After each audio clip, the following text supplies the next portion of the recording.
Kita mendengar baik dalam bacaan pertama maupun dalam bacaan Injil tadi, ada sukacita merayakan kehadiran Allah atau harapan Yesus dalam bacaan Injil, kehadiran Allah di dalam kehidupan atau di antara kehidupan kita hendaknya dirayakan dengan sukacita, dengan penuh syukur.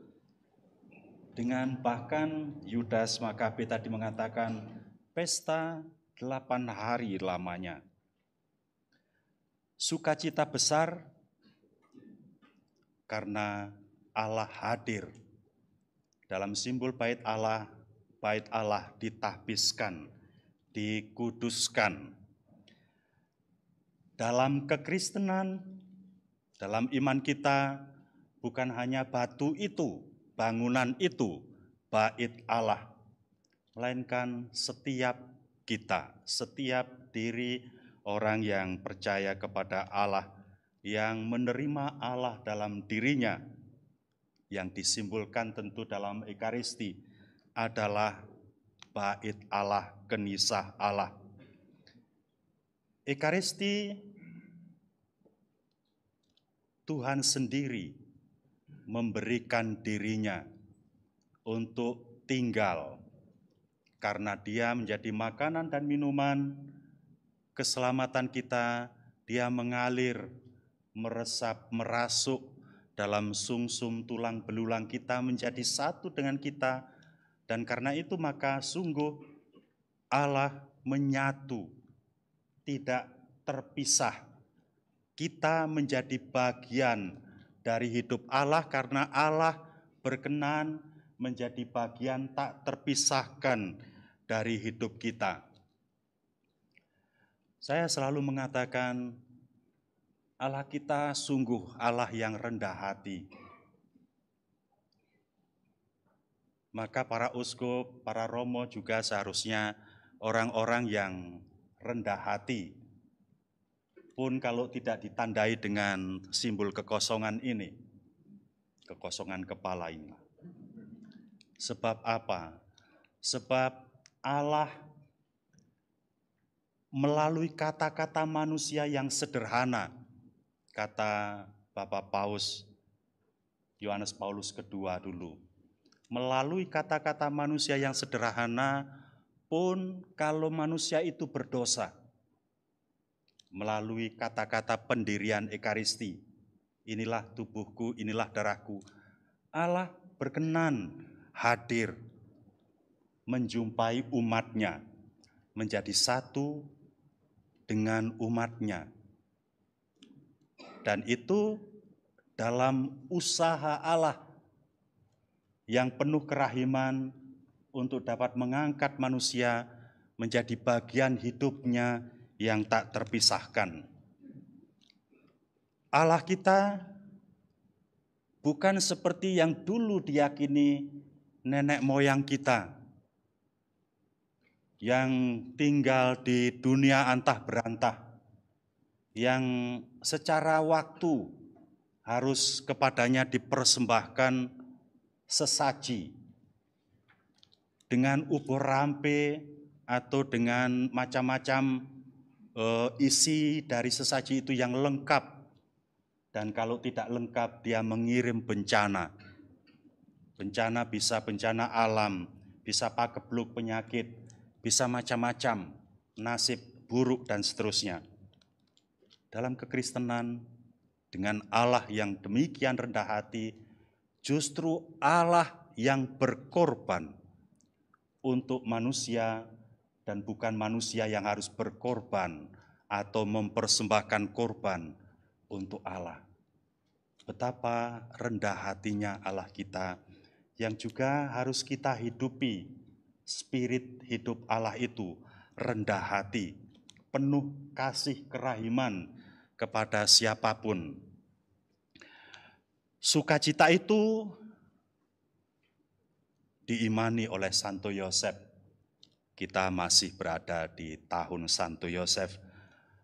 Dari ajakan Bapak Suci Paus Fransiskus bahwa tahun ini adalah tahun Santo Yosef. Yosef bukan hanya teladan kerendahan hati, orang yang berkenan bekerja di balik layar, tidak menonjolkan diri. Tanpa sepatah kata pun, dalam kitab suci kita pernah menjumpai Yosef berbicara, namun dia adalah pendengar sabda Allah dan pelaksana sabda itu. Tanpa alasan apapun, tanpa menunda, tanpa kata tetapi, dia berangkat. Saya mengerti juga bahwa selain segala kebaikan, keteladanan kebaikan yang perlu kita contoh untuk kehidupan seorang laki-laki, entah sebagai keluarga maupun sebagai pribadi, tetapi Santo Yosef adalah juga tokoh selibat dan tokoh orang yang sangat menghargai perempuan. Dia mempunyai iman yang berada dalam peralihan antara iman perjanjian lama dan perjanjian baru. Dan kalau kita ingat dalam perjanjian lama, kehadiran Allah disimbolkan bukan hanya dalam bait Allah, tetapi juga dalam tabut perjanjian. Dan tabut perjanjian itu tak pernah boleh disentuh oleh siapapun kecuali oleh para imam. Yosef perjanjian baru tidak menyentuh Maria, saya yakin. Karena Maria adalah tabut perjanjian Allah, tempat tinggal Yesus yang adalah putra Allah. Yosef teladan penghayatan selibat itu. Memang dalam Injil ada dikatakan dia tidak bersetubuh dengan Maria sampai Yesus dilahirkan. Tetapi itu tidak berarti bahwa setelah itu dia ngebut. Tidak. Yosef teladan selibat tidak mau menyentuh Maria karena tahu Maria adalah bait atau tabut perjanjian Allah, tempat Allah hadir. Itu diungkapkan oleh Injil dalam keraguan. Dia tidak ingin membawa Maria untuk dihukum, melainkan akan diceraikan. Sesuatu yang di luar logika kehidupan perjanjian lama. Orang yang hamil di luar nikah akan dirajam, akan dihukum mati. Yosef menghargai Maria sebagai perempuan yang harus dihormati, maka dengan diam-diam ingin menceraikan. Biarlah digunakan oleh Allah, bukan digunakan oleh saya. Tetapi ketika Yosef harus mengambil Maria sebagai istrinya, dia kembali taat. Taat untuk apa? Untuk melayani Maria, melayani Yesus yang tinggal di dalam diri Maria, untuk tidak melayani keinginan dirinya sendiri. Dia bisa menceraikan Maria, bisa memilih gadis yang lain, bisa mempunyai anak-anak dari benihnya. Dan itu kehormatan bagi laki-laki. Tetapi dia tidak. Dia tetap mengambil Maria, membawa ke rumahnya setelah tidak merajamnya, setelah tidak menceraikannya. Saudara-saudari, penyucian bait Allah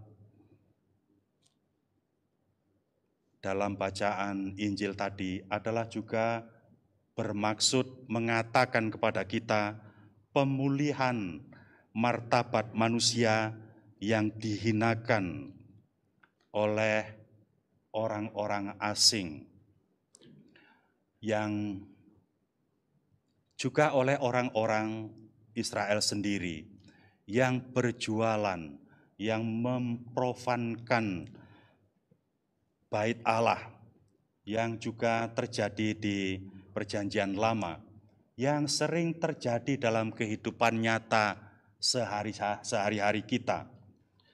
Bukan sekedar merendahkan peran wanita. Syukurlah kalau tidak terjadi dalam gereja kita. Tetapi di dunia sekuler ada banyak bahkan pelecehan terhadap anak-anak perempuan yang